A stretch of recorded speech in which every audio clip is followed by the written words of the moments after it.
بسم اللہ الرحمن الرحیم۔ بصرہ میں ایک انتہائی حسین و جمیل عورت رہا کرتی تھی۔ لوگ اسے شعوانہ کے نام سے جانتے تھے۔ ظاہری حسن و جمال کے ساتھ ساتھ اس کی آواز بھی بہت خوبصورت تھی۔ اپنی خوبصورت آواز کی وجہ سے وہ گائیکی اور نوحہ گیری میں مشہور تھی۔ بصرہ شہر میں خوشی اور غمی کی کوئی مجلس اس کے بغیر ادھوری تصور کی جاتی تھی۔ یہی وجہ تھی کہ اس کے پاس بہت سا مال و دولت جمع ہو گیا تھا۔ بصرہ شہر میں فسق و فجور کے حوالے سے اس کی مثال دی جاتی تھی۔ اس کا رہن سہن امیرانہ تھا۔ وہ بیش قیمت لباس زیب تن کرتی اور گراں بہا زیورات سے بنی سنوری رہتی تھی۔ ایک دن وہ اپنی رومی اور ترکی کنیزوں کے ساتھ کہیں جا رہی تھی۔ راستے میں اس کا گزر حضرت صالح المری علیہ رحمۃ اللہ کے گھر کے قریب سے ہوا۔ آپ اللہ عز و جل کے برگزیدہ بندوں میں سے تھے۔ آپ بعمل عالم دین اور عابد و زاہد تھے۔ آپ اپنے گھر میں لوگوں کو واضح ارشاد فرمایا کرتے تھے۔ آپ کے واضح کی تاثیر سے لوگوں پر رکت طاری ہو جاتی تھی اور وہ بڑی زور زور سے بکا شروع کر دیتے، اور اللہ عز و جل کے خوف سے ان کی آنکھوں سے آنسوؤں کی جڑیاں لگ جاتی۔ جب شعوانہ نامی وہ عورت وہاں سے گزرنے لگی تو اس نے گھر سے آہ و فغاں کی آوازیں سنی۔ آوازیں سن کر اس سے بہت غصہ آیا۔ وہ اپنی کنیزوں سے کہنے لگی کہ تعجب کی بات ہے، یہاں نوحہ کیا جا رہا ہے اور مجھے اس کی خبر تک نہیں دی گئی۔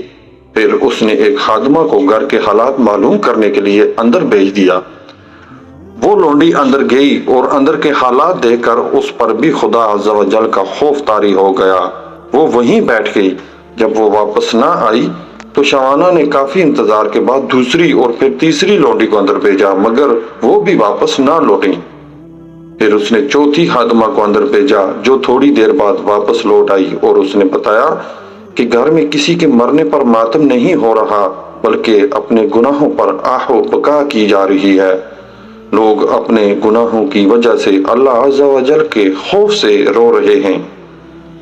شعوانہ نے یہ سنا تو ہنس دی اور ان کا مذاق اڑانے کی نیت سے گھر کے اندر داخل ہو گئیں، لیکن قدرت کو کچھ اور ہی منظور تھا۔ جو ہی وہ اندر داخل ہوئی، اللہ عز و جل نے اس کے دل کو پھیر دیا۔ جب اس نے حضرت صالح المری علیہ رحمۃ اللہ کو دیکھا تو دل میں کہنے لگی، افسوس، میری تو ساری عمر ضائع ہو گئی، میں نے انمول زندگی کتابوں میں غارت کر دی۔ وہ میرے گناہوں کو کیوں کر معاف فرمائے گا؟ انہی خیالات سے پریشان ہو کر اس نے حضرت صالح المری رحمۃ اللہ علیہ سے پوچھا، اے امام المسلمین، کیا اللہ عز و جل نافرمانوں اور سرکشوں کے گناہ بھی معاف فرما دیتا ہے؟ آپ نے فرمایا، ہاں، یہ وعد و نصیحت اور وعدے وعیدیں سب انہی کے لیے تو ہیں تاکہ وہ سیدھے راستے پر آ جائے۔ اس پر بھی اس کی تسلی نہ ہوئی تو وہ کہنے لگی، میرے گناہ تو آسمان کے ستاروں سے اور سمندر کی جھاگ سے بھی زیادہ ہیں۔ آپ نے فرمایا، کوئی بات نہیں، اگر تیرے گناہ شعوانہ سے بھی زیادہ ہوں تو بھی اللہ عز و جل تجھے معاف فرما دے گا۔ یہ سن کر وہ چیخ پڑی اور رونا شروع کر دیا اور اتنا روئی کہ اس پر بے ہوشی طاری ہو گئی۔ تھوڑی دیر بعد جب اسے ہوش آیا تو کہنے لگی، حضرت، میں ہی وہ شعوانہ ہوں جس کے گناہوں کی مثالیں دی جاتی ہیں۔ پھر اس نے اپنا قیمتی لباس اور گراں قدر زیور اتار کر پرانا لباس پہن لیا اور گناہوں سے کمایا ہوا سارا مال غربا میں تقسیم کر دیا اور اپنے تمام غلام اور خادمائیں بھی آزاد کر دی۔ پھر اپنے گھر میں مقید ہو کر بیٹھ گئی۔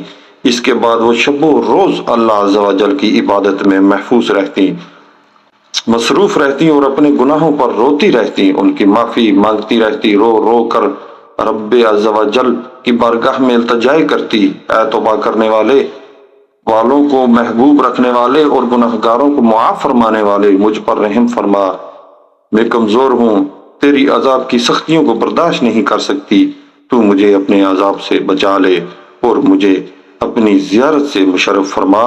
اس نے اسی حالت میں 40 سال زندگی بسر کی اور انتقال کر گئی۔ اللہ عز و جل سے دعا ہے کہ اللہ ہمیں بھی توبہ کرنے کی توفیق عطا فرمائے اور ہمارے گناہوں کو معاف فرمائے۔ آمین ثم آمین۔